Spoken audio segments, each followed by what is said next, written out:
বর্তমান সৌদি আরবে অনেকে আসতে চাচ্ছেন।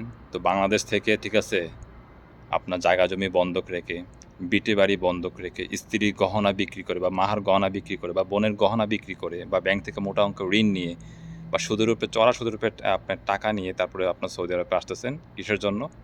ভবিষ্যতে ভালো থাকার জন্য, পরিবারকে সুখে রাখার জন্য বা ভালো কিছু একটা করার জন্য এই স্বপ্নের বিদেশে আসতেছেন। আসার পর কি হচ্ছে? এখানে আপনি যেই কাজে আপনাকে নিয়ে আসে সেই কাজ আপনি পাচ্ছেন না। বা এখানে এসে দেখা গেছে আপনি কথা কাজে মিল পাইলেন না।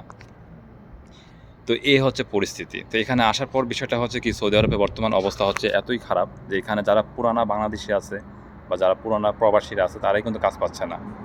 এর মধ্যে যে নতুন যারা আসতেছে তারা কিন্তু এসে এখানে এক হচ্ছে আপনার সৌদি আরবে যে স্থানীয় যে ভাষা, আরবি ভাষা জানে না, রাস্তাঘাট চিনে না, ঠিক আছে? তো দালালের মাধ্যমে আসার পর দেখা গেছে দালাল তাকে যেভাবে বোঝায় তাই সে সেইভাবে বোঝে। এক্ষেত্রে ৩ মাসে একটা পাসপোর্ট একটা যে ভিসা থাকে ওইটা দেয়া বলা হয় যে তোমার এই পাসপোর্টের যে ভিসাটা এটা তোমার ৩ মাস আকামা দেওয়া হয়েছে।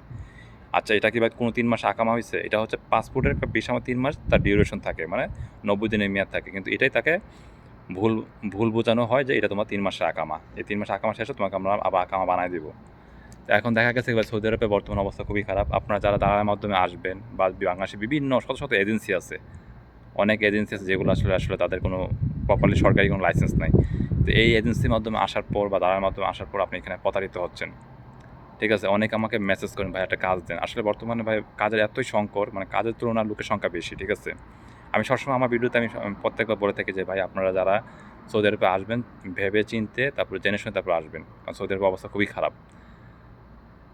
যদি আপনি প্রপারলি আপনার কোনো আপন লোক থাকে, আপনার বাবা বা আপনার ভাই, তাহলে আপনি আসতে পারেন। তাহলে আপনি কাজ পেতে পারেন, ঠিক আছে? এইভাবে দালালের মাধ্যমে, এজেন্সির মাধ্যমে আসলে ১০০ থেকে ১% হয়তোবা দেখা গেছে হয়তোবা আপনার কাজ প্রপারলি পায়, কথা কাজে মিল পায়। বাকি ৯০ বাকি ৯৯ কাজ পায় না।